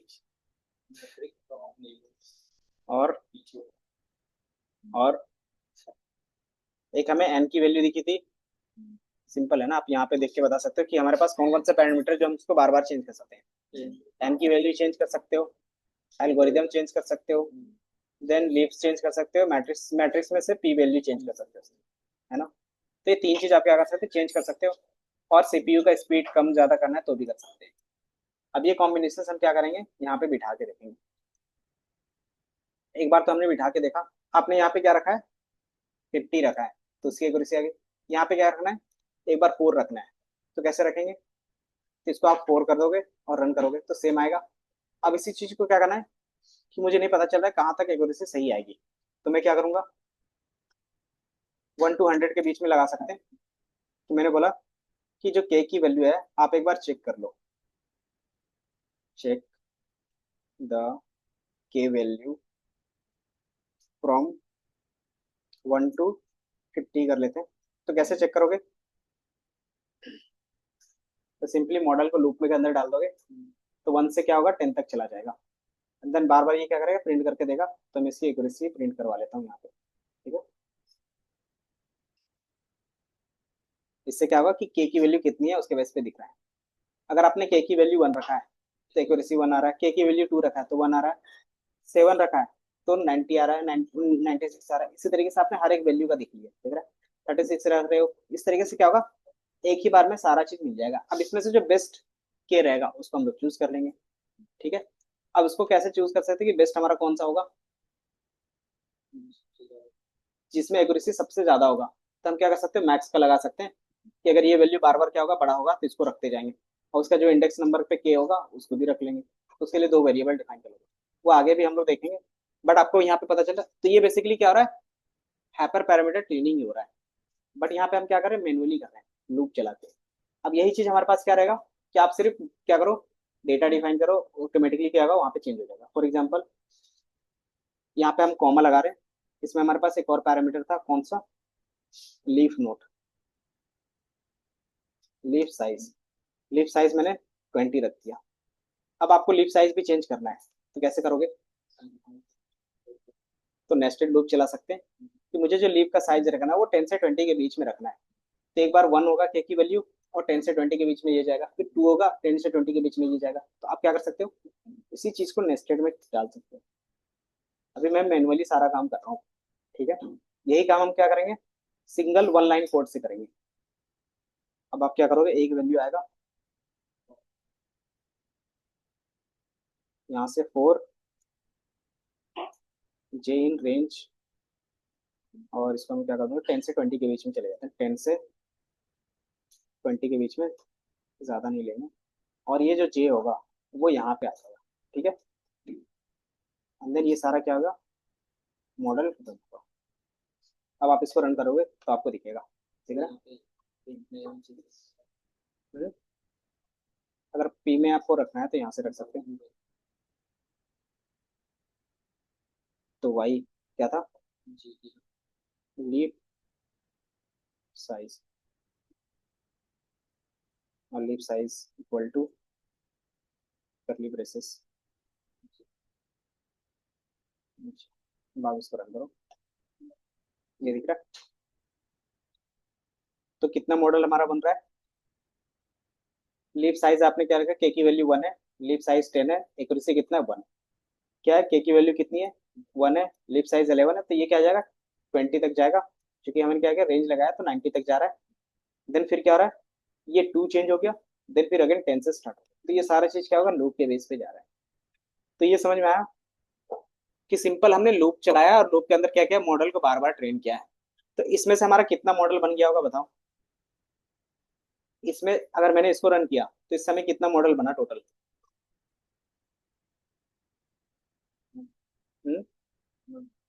2000। इसमें इसमें कितना बनेगा? एक ही मॉडल बनेगा इस वाले में। 1 to 50 गया है तो 50 आपके पास नया मॉडल बनेगा, क्योंकि रेंज 50 है ना। 50 देखो सिंपल है, जितनी बार ये रन हो रहा है उतनी बार हमारा मॉडल बनेगा। तो ये कितनी बार रन हो रहा है, 50 टाइम्स हो रहा है, तो 50 नए मॉडल्स आपको मिलेंगे। अगर आपको लिस्ट में स्टोर करके रखना है तो रख सकते हो, तो मैंने स्टोर नहीं किया तो इसलिए करा, उसी वेरिएबल में बार बार चेंज हो रहा है।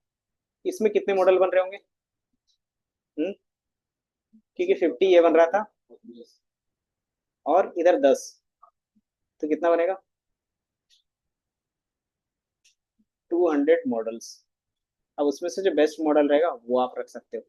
तो उसमें से बेस्ट मॉडल पता करने के लिए आप क्या करते हो, वेरिएबल पे स्टोर कर देते हो कि जिसका एक्यूरेसी स्कोर। हाँ हाँ। अच्छा 50 है ना, अच्छा कोई नहीं, गलती हो गई। ये 50 होगा और चूंकि ये इसके बीच का डिफरेंस 10 है तो ये 10 होगा, तो टोटल 500 मॉडल्स बनेंगे। क्योंकि हमारा डेटा छोटा है इसलिए ये कितना टाइम ले रहा है, 3 सेकंड ले रहा है। अगर यही क्या रहेगा एमबी और जीबी में रहेगा तो यही ज्यादा लेगा, क्योंकि हमने कितना मॉडल बनाया, 500 मॉडल बनाया। और इसी तरीके से एक्सपेरिमेंट होता है। अब इसी चीज को हम जब लूप में चला रहे हैं, इसके लिए हमारे पास क्या होता है, जिस तरीके से हर एक चीज का मेथड है तो इसका भी मेथड होगा। तो उसी मेथड को बोलते हैं हम लोग क्रॉस वैलिडेशन। ठीक है, अब उस मेथड को हम लोग डायरेक्टली यूज कर सकते हैं, और उसमें हम क्या करेंगे, वैल्यू चेंज करेंगे।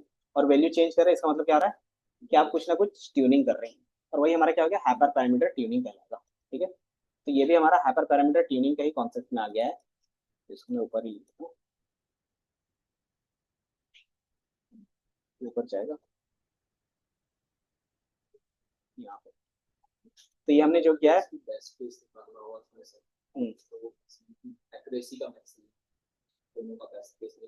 कि मान लो एक्यूरेसी में बार बार रन हो रहा है, तो जिसमें एक्यूरेसी सबसे मैक्सिमम स्टोर रहेगा वही हमारा वैल्यू रहेगा। ठीक है, वो भी हम लोग देखेंगे डिसीजन ट्री में एक बार करके, कि लूप में चला देंगे आपके लिए। तो उसमें क्या होगा कि अलग अलग वैल्यू आएगा ना, तो पता चल जाएगा। अब इसको हम क्या करेंगे, हाइपर पैरामीटर ट्यूनिंग के थ्रू करेंगे। Hyper meter tuning.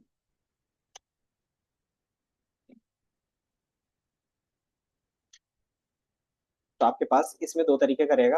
अगर मेरे पास इसमें लिख दिया था हाइपर पैरामीटर ट्यूनिंग एमएल, तो एक सीक्वेंस में सारा चीज मिल जाएगा। ठीक है, देन आपको पता है हम इसमें क्या करते हैं कि एक्सटर्नल कॉन्फ़िगरेशंस करते हैं। जैसे मैंने क्या किया, के की वैल्यू चेंज किया एक्सटर्नली, देन लीफ का भी चेंज किया था, तो वो गया। इसमें आप अपने हिसाब से कंट्रोल कर रहे थे कि हमें कहाँ से कहाँ तक जाना था। मैंने 10 से 20 के बीच में रख रहा है, देन उसमें क्या कहते हैं 1 से 50 के बीच में रखा था। तो आप क्या कर रहे हो कि उनके बीच में कितना डेटा होगा वो, ये क्या करता है बेसिकली इंप्रूव करेगा परफॉर्मेंस को, बेटर जनरलाइज रहेगा और मॉडल ऑप्टिमाइजेशन होगा। डिफाइन कैसे करते हैं, तो हमारे पास क्या होता है, ट्यूनिंग मेथड होते हैं। तो कौन कौन से, दो तरीके से होता है, एक ग्रिड सर्च होता है और एक रैंडम सर्च होता है। तो इसमें कैसे पता चलेगा किसको क्या बोलेंगे? तो ग्रिड का मतलब क्या होता है, याद है? ग्रिड लाइंस बोलते थे या फिर ग्रिड बोलते हैं, तो ग्रिड कुछ इस तरीके से दिखता है हमेशा, है ना। तो ग्रिड सर्च क्या करेगा कि आप जो भी वैल्यू रखोगे, कि मान लो आपने क्या किया कि ये मान लेते हैं हम लोग के की वैल्यू है, तो के की वैल्यू क्या क्या रखना चाहते हैं, मैंने बोला 1, 5, एक बार 8 रख के देख लेना, एक बार 10 रख के, अपना मैनुअली दे रहे हैं अभी। ठीक है, एक बार 12 रख के देख लेना। देन हमने बोला कि एक आपके पास क्या होगा, लीफ नोट होगा। तो लीफ में कितना कितना रखना चाहते हो, तो मैंने बोला 10, 11, 12, और 13, इस तरीके से आप रखना चाहिए। अब ये ग्रिड सर्च क्या करेगा, एक एक वैल्यू चेक करेगा कि पहला इसका कॉम्बिनेशन चेक करेगा, देन फिर इसी के साथ इसका भी, इसका भी, इसका भी, इसका भी, हर एक का चेक करेगा। तो मतलब वो कभी भी कोई भी बॉक्स को मिक्स नहीं करेगा, मतलब कोई भी कॉम्बिनेशन को मिक्स नहीं करेगा, सीक्वेंस में चलता जाएगा, चाहे उसको अच्छा मिले या ना मिले, ठीक है। तो हर एक को क्या करेगा, वो वेरीफाई करेगा। ये हो गया। तो ये हमारा क्या हो गया, ग्रिड के बेस पे। ग्रिड में क्या था, सीक्वेंस में चलेगा हमेशा। रैंडम में क्या होगा कि आप बता दोगे मुझे क्या करना है, कि मेरा जो कॉम्बिनेशन बन रहा था वो 500 का कॉम्बिनेशन बन रहा था, लेकिन जो उसमें से तुम्हें मॉडल बनाने हैं, वो 100 का ही बनाना है, ठीक है। अब 100 में कौन सा होगा, तो हम उसको बोलेंगे कि रेंडमली तुम अपने हिसाब से पिक कर लो।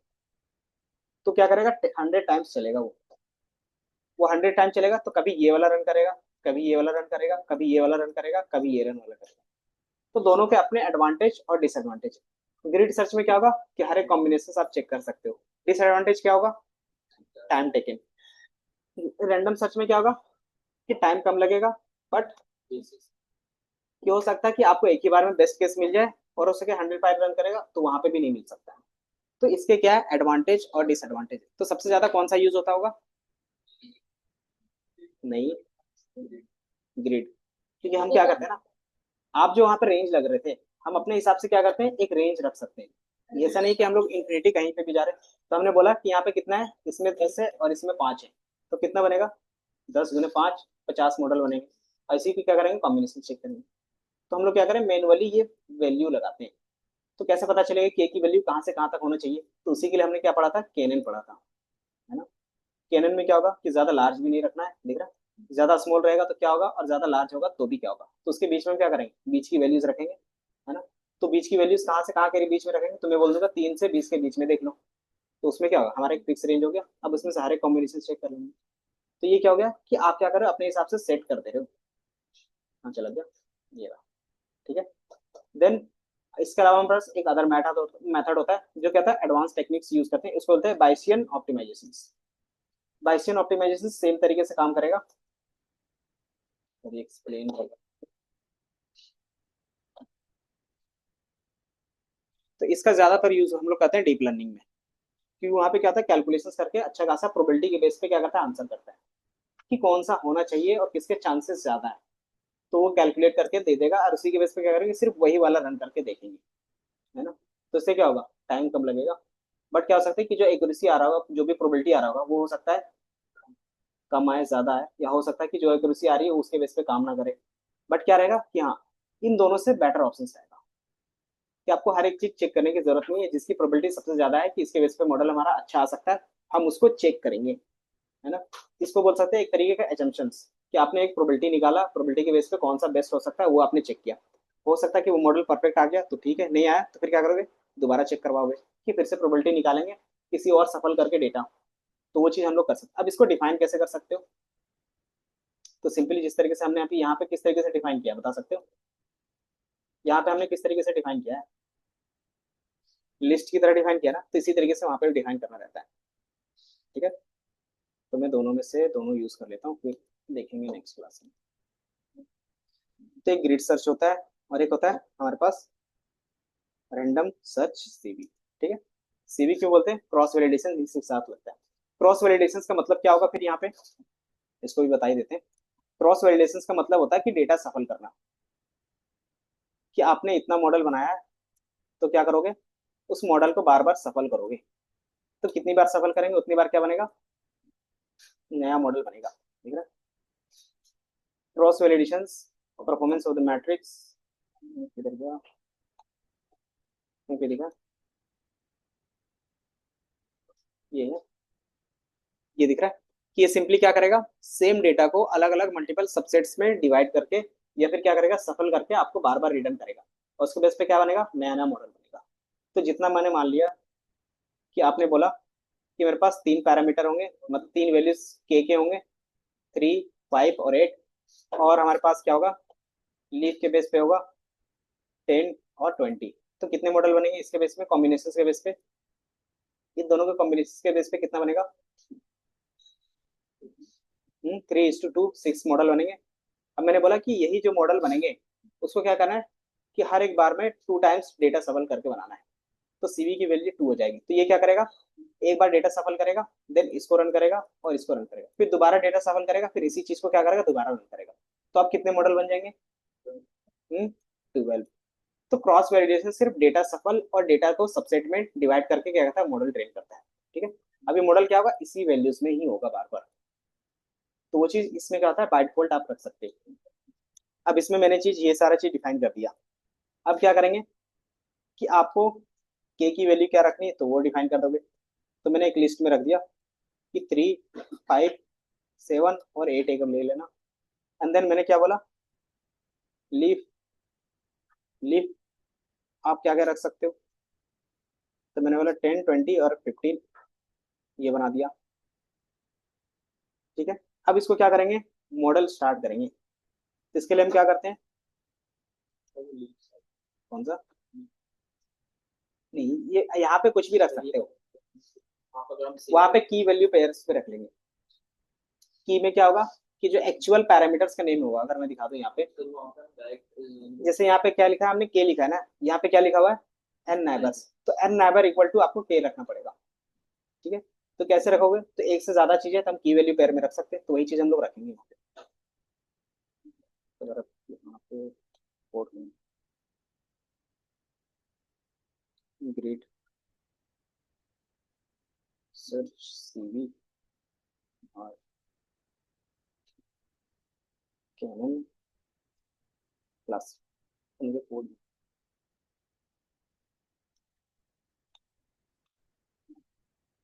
तो ये दिख रहा है। तो आप क्या कर सकते हो, इंडिविजुअली डिफाइन कर सकते हो, या तो सिंपली एक ही बार में डिक्शनरी पेयर में बना सकते हो। ठीक है, तो यहाँ पे इन्होंने क्या किया, एक ही बार में डिक्शनरी पेयर बनाया। तो आप इस तरीके से सेम चीज को क्या कर सकते हो, डिक्शनरी पेयर, और जो एक्चुअल नेम होगा वही नेम रख सकते हो। इन्होंने वेट्स के बेस पे लिया है, आप इसके अलावा क्या कर सकते हो, और भी चीजें वो पैरामीटर्स ले सकते हो। देन इसके बाद हम क्या कर सकते हैं कि सिंपली ग्रिड सर्च पे लगा देंगे। तो ग्रिड सर्च पे कैसे यूज होगा, तो सिंपली आप क्या करते हो, मॉडल, तो आपने मॉडल पहले से डिफाइन किया हुआ है। तो मैं मॉडल को बदल देता हूँ यहाँ पे M3, कि हमारा मॉडल क्या होगा, 3 होगा। क्योंकि मॉडल 1 बना है, मॉडल 2 बना है, और इसको मैं क्या बोल रहा हूँ, मॉडल 3। मॉडल 3 किसका बनाना है, कैनन का बनाना है। ठीक है, तो ये हमारा बन जाएगा। या तो डायरेक्टली आप क्या कर सकते थे, यहाँ से भी इम्पोर्ट कर सकते हैं, यहाँ पे दिख रहा है। तो एस्टिमेटर कौन होगा हमारे पास, तो कैनन होगा। कैनन में कौन सा, तो मॉडल 3 जो हमने यूज किया है, सॉरी मॉडल 3, मॉडल 3 नाम रखा है ना। अब इसमें पैरामीटर क्या जाएंगे, तो इसके अंदर क्या होता है, आपके पास अलग अलग इसके अंदर भी सीक्वेंस होंगे। अगर देखोगे तो दिख रहा है, पहला एस्टिमेटर, एस्टिमेटर जो मॉडल होता है उसको बोलते हैं। देन स्कोरिंग, अगर आपको क्या करना है, इसी के साथ एक्यूरेसी स्कोर भी चाहिए, तो स्कोरिंग के अंदर क्या करोगे, वाई ट्रेनिंग वाला डाल दोगे, सॉरी वाई टेस्ट वाला डाल दोगे। देन इसके अलावा हम क्या कर रहे थे, किधर चला गया, एक हम लोग सीवी, सीवी बेसिकली क्या होगा, क्रॉस वैलिडेशन। देन एक पैराम्स ग्रिड, इसमें कहा गया, दिख रहा है, ये रहा। पैराम ग्रिड्स मतलब आप क्या करना चाहते हो, कौन कौन से पैरामीटर लगाना चाहते हो। ठीक है, तो आप क्या कर सकते हो, यही यूज कर सकते हो। अब इसमें मैं क्या करूंगा, एक होता है वर्बोस। वर्बोस का मतलब होता है कितना डिटेलिंग में देखना चाहते हो। अगर आपको डिटेल भी देखना है तो डिटेल भी साथ में देख सकते हो कि क्या है, ट्रेनिंग में कितना टाइम लग रहा है, देन उसकी एक्यूरेसी कितनी आ रही है और उसमें एरर कितना है। तो उसको हम लोग बोलते हैं वर्बोस। दिख रहा होगा कहीं, दिख रहा है, हाँ, ये रहा। तो 0, 1, 2 ये 3 वैल्यू होते हैं। 0 का मतलब क्या होता है, तो उसमें क्या होता है कि थोड़ा सा कम डिटेलिंग होगा। 2 का मतलब क्या होता है कि आपको अच्छे से डिटेल में दिखेगा। तो अगर आप दिखोगे, कहीं पे दिख रहा है क्रॉस वैलिडेशन, यहाँ पे, अच्छा हाँ यही है, ये दिख रहा है कि इसमें सिर्फ कंप्यूटेशंस दिखेगा टाइम के साथ, इसमें क्या दिखेगा, स्कोर भी दिखेगा, और इसमें क्या दिखेगा, सारी चीजें दिखेंगी कंप्यूटेशंस के साथ। तो आप क्या रखते हो, 3, 2 जो भी रखना चाहते हो। तो मैंने बोला एक्यूरेसी स्कोर, एक्यूरेसी, एक्यूरेसी कौन सा फॉर्मूला था याद है, actual true divided by total वाला। तो वो हमारे पास था, और इस पे हम क्या करते हैं, वर्बोस इक्वल टू 2।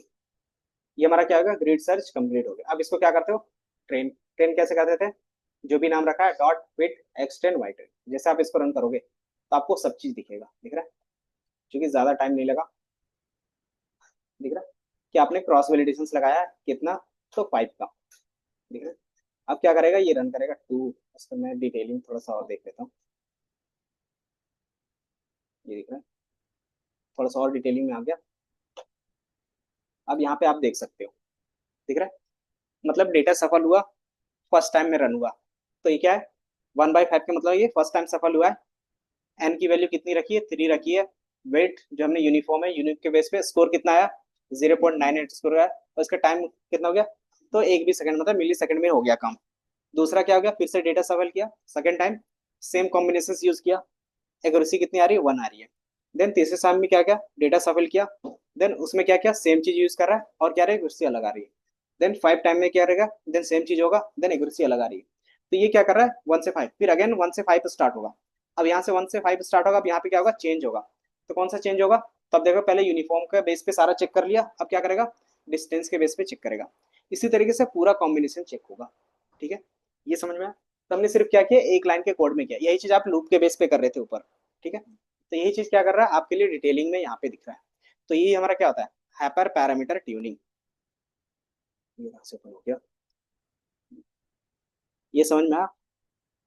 इसी में क्या कर सकते हो, अगर रैंडम सर्च करना है तो यहाँ पे क्या करोगे, रैंडम सर्च सीवी लगा दोगे। ठीक है, अगर रैंडम सर्च का करना है तो इसका भी ये समझ में आया कि इसमें आपको डिटेलिंग पूरा दिख रहा है कि जितने भी मॉडल्स बनेंगे टोटल कॉम्बिनेशन आपको दिखेगा, और किसमें कैसा एक्यूरेसी आ रहा है आप देख सकते हो। तो जिसमें हमारा बेस्ट आएगा वो क्या करेंगे, यहाँ से पिक कर सकते हैं। और इसका एक बेनिफिट होता है कि इसी के अंदर क्या रहता है कि आप पूछ सकते हो कि इसमें से बेस्ट पैरामीटर कौन सा है। तो हम क्या कर सकते हैं, ग्रिड सर्च डॉट बेस्ट, दिख रहा है। आप बेस्ट एस्टिमेटर के बेस पे पूछोगे तो ये बता देगा कैनन, क्योंकि हमने कैनन ही यूज किया, भी एक ही है ना। देन आपके पास क्या होगा, बेस्ट पैरम्स, बेस्ट पैरम्स। आप इसको रन करोगे तो ये बता देगा कि आप क्या करते हो, एन की वैल्यू 3 रखोगे और वेट्स यूनिफॉर्म रखोगे, वहीं पे क्या होगा, बेस्ट स्कोर आएगा। तो हम क्या करेंगे, फाइनल मॉडल बना लेंगे। फाइनल मॉडल कैसे बनेगा, तो फाइनल हमारे पास होता है ग्रिड फाइनल, या तो आप मैनुअली इस तरीके से भी कर सकते हो, और हम क्या कर सकते हैं, grid GRID search dot final best score. तो बेस्ट स्कोर हमारा 95, और क्या था हमारे पास, बेस्ट के बेस पे ही होगा, बेस्ट स्कोर है, बेस्ट एस्टिमेटर है, बेस्ट पैरम्स,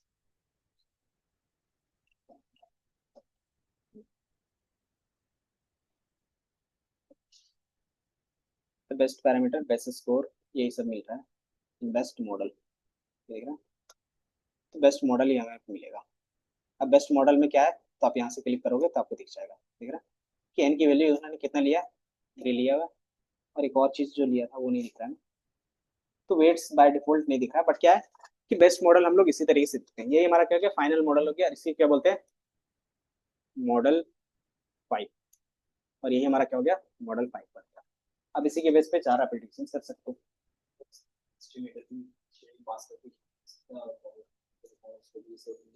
हाँ, उसको भी लूप में चला सकते हो आप, उसमें से जो बेस्ट स्कोर आएगा वो रख सकते हैं। तो ये क्या हो गया, हाइपर पैरामीटर। ये जो हमने किया है लूप में मैनुअली किया है, बट क्या होगा, देखो ये कोड तो बहुत ज्यादा है ना।